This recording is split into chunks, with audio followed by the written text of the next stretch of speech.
Trahedya. Ang tema o paksa nito ay mabigat o nakakasama ng loob, nakaiiyak, makalulunos ang mga tauhang karaniwang nasasalak sa kamalasan, mabigat na suliranin, kabiguan, kawalan at maging sa kamatayan.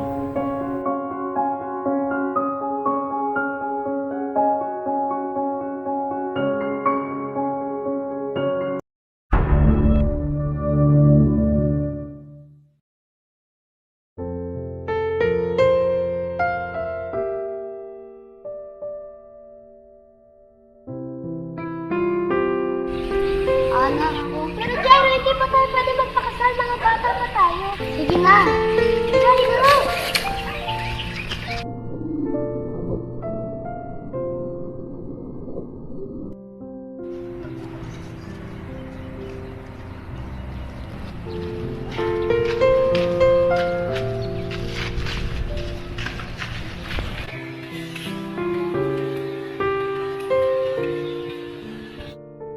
Ano bang problema mo?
Simula nang mangyari ang aksidente ay nawalan ng alaala si Ana, habang sila Jairo naman ay lumipat ng tirahan kasama ang kanyang ina.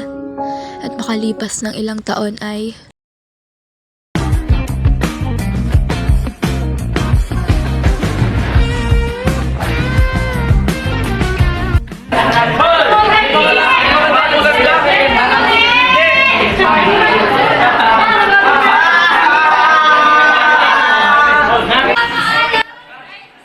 Manahimik kayo. Take your seats.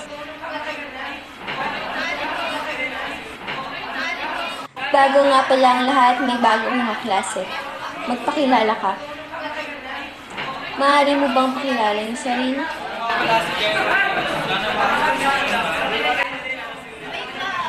May bagong upuan ba dyan? Doon ka na lang sa tabi ni Hana.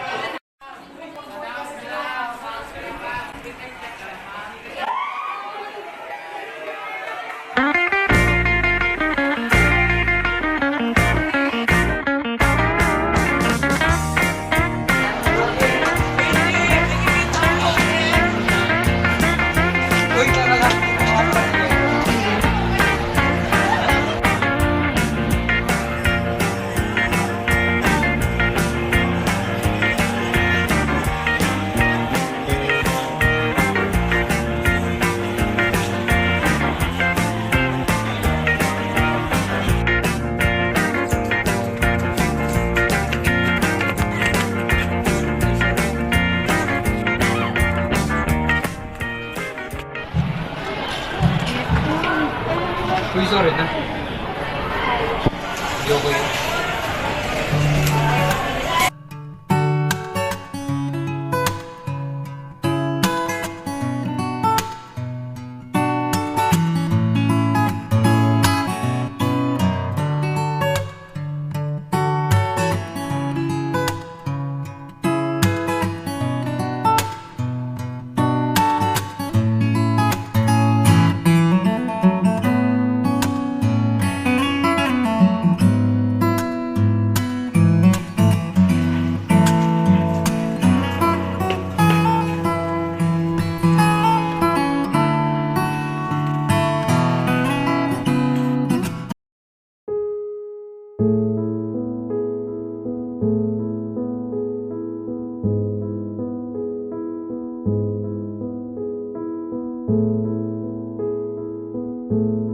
Hindi ko hahayaang may manakit sa'yo.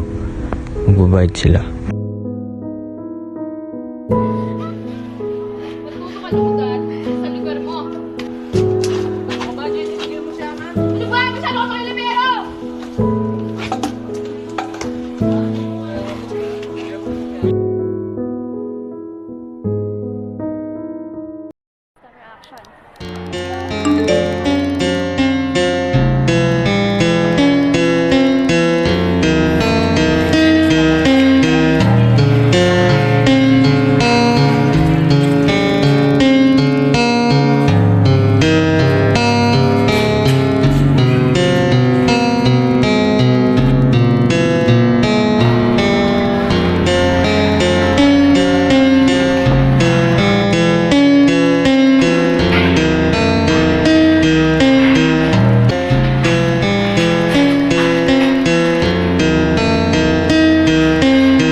Hindi ko pa alam eh, pero pwede naman natin pag-isipan mamaya o...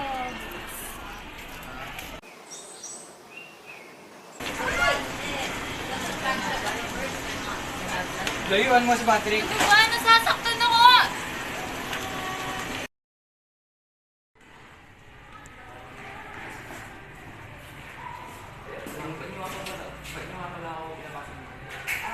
Kasi ito yung maasahan ko para sa pagtulong sa gagawin proyekto natin.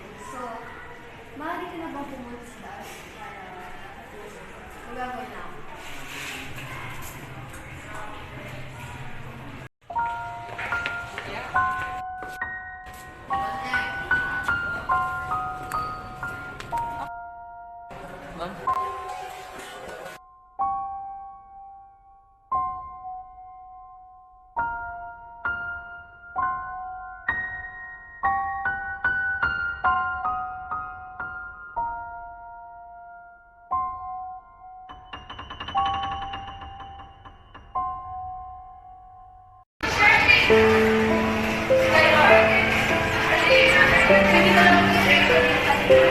Ano? Huwag mo ako sinisisi dyan. Wala akong malalaman dyan. Alam ko may alam ka! Ganyan ka na ba ako walang tiwala sa akin?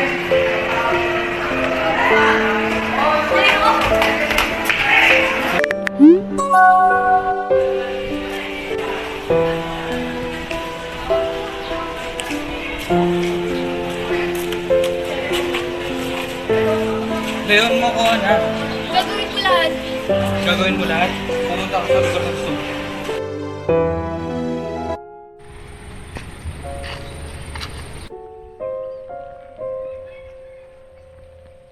Ano ba pakasalan mo ako?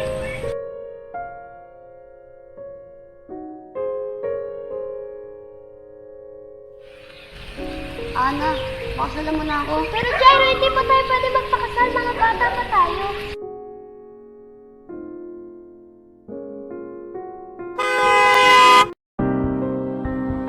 Tatanggihan mo rin ba ako tulad ng dati?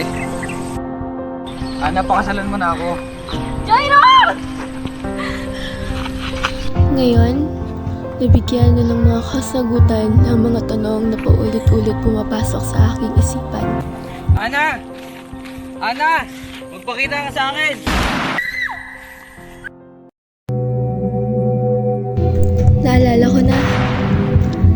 lalaki pa lang nasa paniginip ko ang siyang tatapos ng buhay ko. Ang lalaking yun, ang aking mahal. Mahal kong Jairo. Kung maibabalik ko man ang panahon, uulit-ulitin ko pa rin. Mas gugustuhin kong makasama ka sa kabilang buhay kaysa makita kang masaya sa piling namin.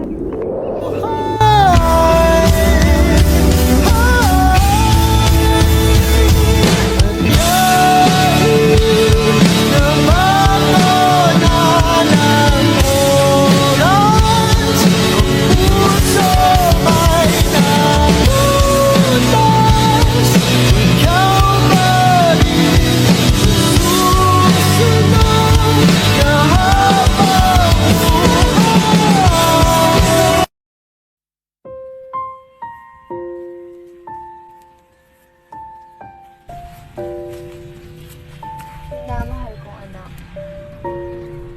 Masakit man sa akin na wala ka sa akin.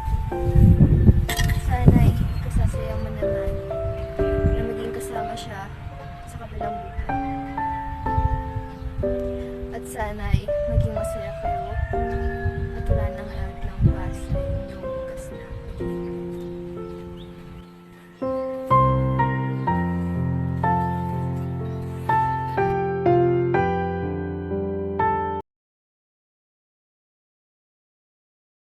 May pulis sa ilalim ng tulay. Binabaon sa lupa ang hustisyang pinatay habang walang nakakakita. Nabulok ng sistema, may bahid ng dugo ang ginintuan niyang tsapa.